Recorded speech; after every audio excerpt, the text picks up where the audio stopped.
Mga master, okay lang bang? Huwag niyong skip ang mga ads sa aking mga video kung okay lang mga master. Salamat sa solid na suporta po. Yon, what's up mga masters? Nandito na naman tayo sa panibagong araw, panibagong kabanata na naman ang pagsasama-samahan natin ngayon guys.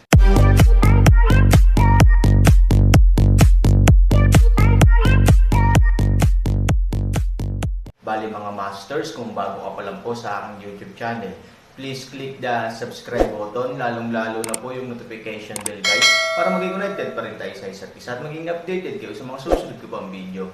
Bali mga masters, bago natin umpisahan ng kwento ay mag-shoutout po muna tayo para sa mga solid nating tagapakinig. Shoutout kay Arnel Dimapilis at shoutout kay Thunder Balinsayo. Yun na nga mga masters, no? Bali hindi na ito patagalin. In 3, 2, 1, let's go! Bagamat hindi pa naibalik ang kaayusan sa lungsod, matapos ang isang gabing paglilinis, marami na itong nalinas, at ang lagim at pagkasuklam ng impyerno kahapon sa lupa ay nawala. Ang mga tao ay nagsimula ring i-reset ang kanilang buhay, at mayroong hindi mabilang na mga tao na nag-aayos ng mga bahay at tile. Pabalik-balik na naglakad ang dalawa na natural na umaakit ng maraming manonood at talakayan. Nakita mo ba? VIP yun ng pay mansion natin. Shit, narinig ko nung pumunta ako dito dati na wala akong magagawa. Dahil dito, pinilit ng hukbo ang lungsod na umasa sa kanya para maging invincible siya mag-isa, na nagligtas sa atin mula sa matinding kahirapan. Panipi, napakabata mo pa, pero may ganyang kakayahan ka, kailangan mo talagang magbuntong hininga na ang kinabukasan. Ang aming pamilya Pay ay pinagpala ng aming mga ninuno, at may mga Diyos at mga tao na tumutulong sa amin sa oras ng kagipitan. Talagang pupunta ako upang mag-alay ng higit pang insenso sa aming mga ninuno. Sa daan, may kung ano-anong papuri at buntong hininga, at maganda rin ang kalooban ng mag-asawa. Minsan ang pagbibigay ay hindi nangangailangan ng anumang bagay sa kanyang sarili, hanggat lahat ay masaya, ito ay isang gantimpala sa kanyang sarili. Mukhang ang VIP ng Pamilya Pay, desidido ka talaga in the future, mahinang panunokso ni Ivory. Casual na ngumiti si Han Sanchen, sino ang mag-iisip nito? Gusto kong maging isang tao lang na gumawa ng pangalan para sa kanyang sarili at umasa kay Patriarch Pay upang makakuha ng ilang VIP treatment. Ngunit hindi pinapayagan ng lakas. Nang marinig ang pagmamayabang ni Han Sanchen, hindi napigilan ni Ivory na imulat ang kanyang mga mata, mabango ang ganda. Habang nagtatawanan ang dalawa, nakarating na sila sa hilaga ng lungsod. Maraming sundalo ang nagtatayo ng mga pader at kuta sa labas ng lungsod, at nang makita nila ang mag-asawa, masunurin nilang binati ang isa't isa. Inalis ni Han Sanchen ang naunang pagtawa, at sa oras na ito, seryoso siyang tumingin sa paligid, at ang kanyang kamalayan ay lalo pang lumabis. Si Ivory ay lubhang kakaiba, ito ay masyadong malapit sa gate ng lungsod, at maraming mga sundalo sa paligid ng gate ng lungsod, paano mo mapapansin ang anumang pagkakaiba? Bukod dito, ang mga bangkay ng nakaraang pangkat ng hayop ay halos nalinis na, paano ito suriin? Nasa ganitong posisyon ka ba noon? Tumayo si Han Sanchen sa lugar kung saan dumaong si Ivory at mahinang nagtanong. Halos pinagmasdan ni Ivory ang paligid at tumango, oo. Hindi nagsalita si Han Sanchen, lumingga-lingga ang mga mata sa paligid, gusto niyang makakita ng malinaw, kung may nakahiga sa ambush, saan magtatago ang taong ito. Hindi nagtagal, dama po ang kanyang mga mata sa medyo malayong lugar, at saka nagmamadaling pumunta. Nang huminto doon si Han Sanchen at tumingin sa likod, parang naintindihan niya bigla ang lahat. Sa kasalukuyang posisyon, nakatayo sa pangunahing lungsod ay isang kompletong blind spot, at nakatayo sa likod ng kaaway, ito ay din ang isang medyo blind spot, siya ay halos isang blind spot. Kung titingnan mo lang dito sa lugar ng mga mabangis na hayop, baka masilip mo. Ngunit dapat ay mahirap para sa mga hayop na matuklasan ang kanyang pag-iral noong panahong iyon, at maging si Ivory at ang iba pa ay mas malamang na mahanap siya sa artificial na paraan, ngunit sa magulong sitwasyon sa oras na iyon, kung hindi sinasadya ng isang tao na may tumingin dito, nais nilang hanapin siya, malabong mangyari yon. Sa pag-iisip nito, hindi na nagsalita si Han Sanchen, at nagsimulang maghanap ng tahimik sa patay na sulok na ito. Hindi dapat masyadong matangkad ang taong nagligtas sa iyo, at malamang na hindi siya mula sa lahing demonyo. Kahit na siya, maaaring hindi siya higit sa kombensyonal. Nalahing di man. Bagamat nakatago ang blind spot, halos imposibleng maglagay ng malaking figure sa kapaligirang ito. Tumanggo si Ivory, mas parang babae. Baka matanda na rin. Dagdag ni Han Sanchen. Sa katunayan, medyo masikip ang lugar na ito kahit na pumasok si Han Sanchen, kaya madaling mahulaan ng mga tao kung ano ang hawak nito.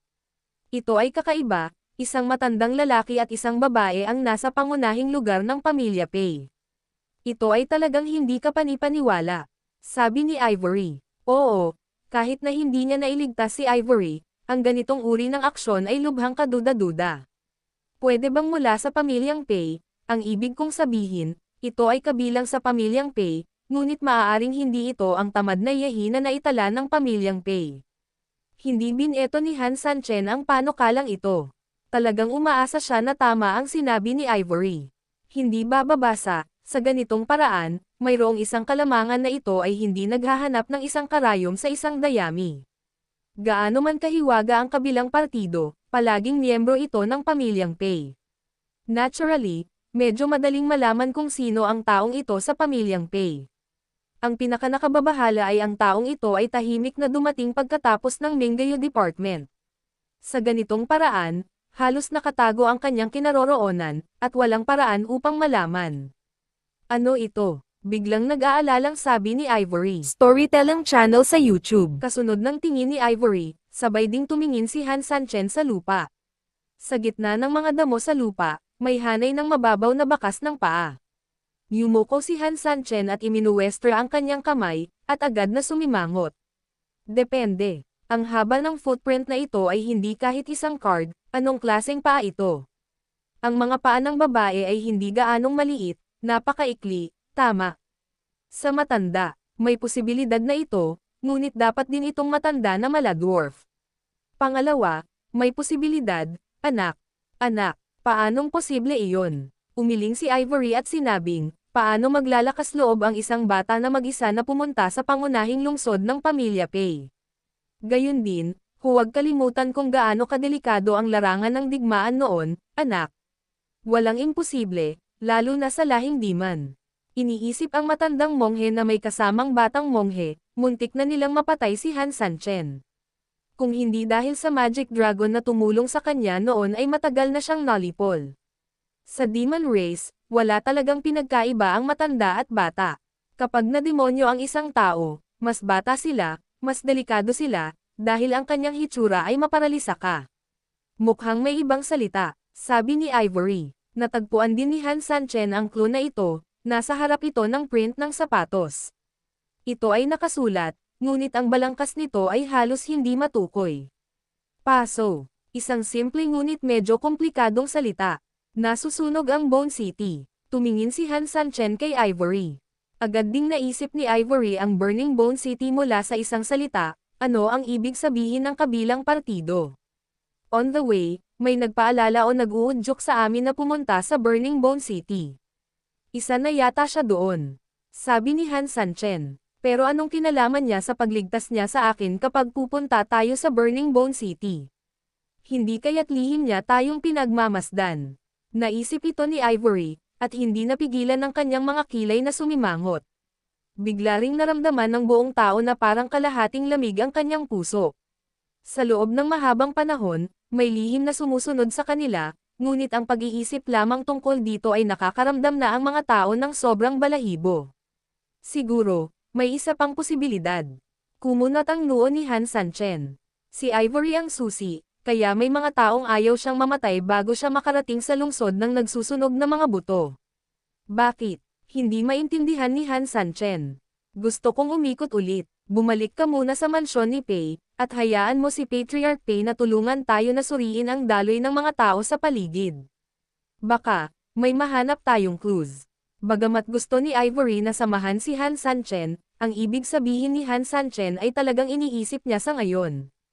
Ito ang hangganan ng pamilya Pei. Kung mag-iimbestiga ang pamilya Pei, maaaring makakita sila ng ilang mga pahiwatig. Sa pag-iisip nito, nagmamadaling tumayo si Ivory at bumalik. Si Han Sanchen ay hindi idle, at patuloy na naglalakad sa labas sa rutang maaaring iniwan ng tao. Habang naglalakad ay sinubukan niyang dagdagan ang mga larawan ng mga oras na iyon sa kanyang isipan. Hindi ko alam kung gaano katagal, ang mga imahe sa aking isipan ay dumami, at si Han Sanchen ng anti-Buddha ay nakaranas din ng lahat ng uri ng mga ordinaryong bagay kahapon. Kaagad pagkatapos, lumitaw ang isang sanggang bahagi ng kalsada sa harap ni Han Sanchen. Ang direksyon ng sanggang daan sa kalsada ay halos kapareho ng direksyon ng mga puwersa ng pamilya Pei, at ito ay halos kapareho ng direksyon ng pagtakas ng departamento ng Minggyo. Sumama ba talaga ito sa kanila? Sumama sa kanila, at pagkatapos ay nawala ng walang bakas. Tawag. Si Han Sanchen ay medyo nasaroon ng loob, ngunit tila iyon ang nangyari. Dahil dito, humingi man siya ng tulong sa pamilya Pei, tinatayang malaki ang posibilidad na wala ng pahiwatig na mag-iimbestiga. Malinaw, ang taong ito ay maingat na naghanda at nagplano, at ginagawa niya ang mga bagay na halos walang tagas. Halos imposible na makahanap ng anumang mga pahiwatig sa ganitong uri ng tao. Sa pag-iisip nito, bumalik si Han Sanchen sa lungsod. Sa daan, nakita niya na marami sa pamilya Pei ang nakaalis na at sumugod sa hilaga ng lungsod.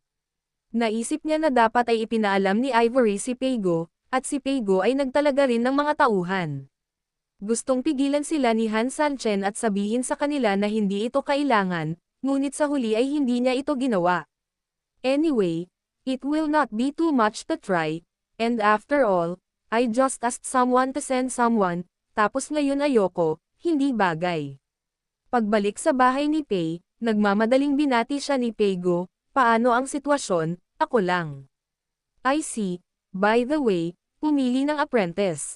Sinabi ni Han Sanchen. Anyway, mayroon akong ilang oras ngayon. Nang marinig ito, agad na pinindot ni Peigo at umilo, ngayon. Kailangan mo bang maghintay hanggang sa Chinese New Year? Sabi ni Han Sanchen na may mapait na ngiti. Matapos harapin ang mahahalagang gawain ng pamilya Pei, dapat ding bumalik si Han Sanchen sa lungsod upang tingnan, at pagkatapos ay magmadali hanggang sa Burning Bone City. Naturally, maraming bagay ang hinahawakan sa lalong madaling panahon.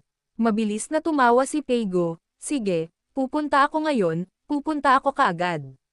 Tumatanggap si Han Sanchen ng mga apprentice. Ito ay isang pangunahing kaganapan sa Pei Mansion. Ibig sabihin, ngayong pumanaw na si Pei Hu, may pagluluksa ang pamilya Pei, at hindi ito dapat masyadong maligaya, kung hindi, gusto ni Peigo na tumayo sa gitna ng pangunahing lungsod sa lugar, sumisigaw sa langit at sumisigaw na masaya ang pamilya Pei. Siyempre, kahit na hindi ito ma-promote ng ganito, binati ni Peigo ang lahat ng kanyang mga anak kanina. Hayaang ayusin nila ang kanilang hitsura at pag-uugali, umaasang hahangaan sila ni Han Sanchen. Bagamat ang mga anak na ito ay hindi kasing talino at talino tulad ni Pei Hu, hindi ito nangangahulugan na lahat sila ay mga hanggal. Bagamat namatay ang kapatid ni Pei Hazai, talagang magandang balita ito para sa kanila. Pagkatapos ng lahat, ang pagiging tagapagmana ay maaaring gawin muli sa lahat, na nangangahulugang lahat ay may pagkakataon. Sa isang aristokratikong pamilya, ang mismong relasyon ng pamilya ay mahina, hindi banggitin ang pagkakapatiran sa pagitan ng mga tagapagmana. Alam nilang lahat na kung pipiliin ni Han Sanchen na maging apprentice niya, kung gayon ang sino mang maaaring pumailang lang sa langit, mula noon, ang carp ay lumundag sa tarangkahan ng dragon, at ang tanga ay naging isang henyo. May kasabay pang ang mas malaking sorpresa, iyon ay, ang ganap na maging matamis na pastry ng pamilya Pei, iyon ay, ang susunod na kandidato para sa padre de pamilya. Ano ang isang uwak na lumilipad sa isang sanga upang maging isang phoenix? Ito na, sa makatuwid, ang mga anak ni Peigo ay gumawa ng maingat na paghahanda. Ang ilan ay likas na nakadamit ng dumadaloy na damit, at ang mga naglalakad ay malinis at walang pigil. Pinag-isipan ng ilang tao ang kanilang mga iniisip at naalala ang suot ni Han Sanchen sa simula, kaya napunta sila sa isang simple at simpleng estilo, na mukhang katulad ng estilo ni Han Sanchen. Mayroon ding ilan na sadyang hindi nagbibihis, at ginagawa lang ang dapat. Siguro, iniisip nila na simple lang, ibig sabihin, dalisay at dalisay, ang manalo gamit ang orihinal na puso. Habang inanunsyo ni Peigo ang simula ng pagpili ng mga anak na lalaki, ang mga anak ni Peigo ay mabilis na sumugod sa harap ng pangunahing bulwagan. Pupunta ako kay Peijin. Sa ilalim ng payhay. Tuldok-tuldok-tuldok, nakahilera ang 5 anak na lalaki, nakatayo sa harap ni Han Sanchen at nakayuko muna. Sinulyapan ni Han Sanchen ang 5 tao, ngunit lahat sila ay mukhang maamo. Yun lang ba? Tanong ni Han Sanchen. Tumanggaw si Peigo, oo. Yun lang, sabi ni Peigo. Tumanggaw si Han Sanchen, at pagkatapos ay ginalaw ang kanyang kamay, at 5 piraso ng puting papel ang direktang lumitaw sa kanyang kamay. Sa isa pang galaw, sabay-sabay na lumipad ang 5 piraso ng puting papel sa mga kamay ng 5 tao. Lahat ay nagsulat ng isang tala tungkol sa kung paano nila ako nakita at ibinigay sa akin ang kanilang sagutang papel.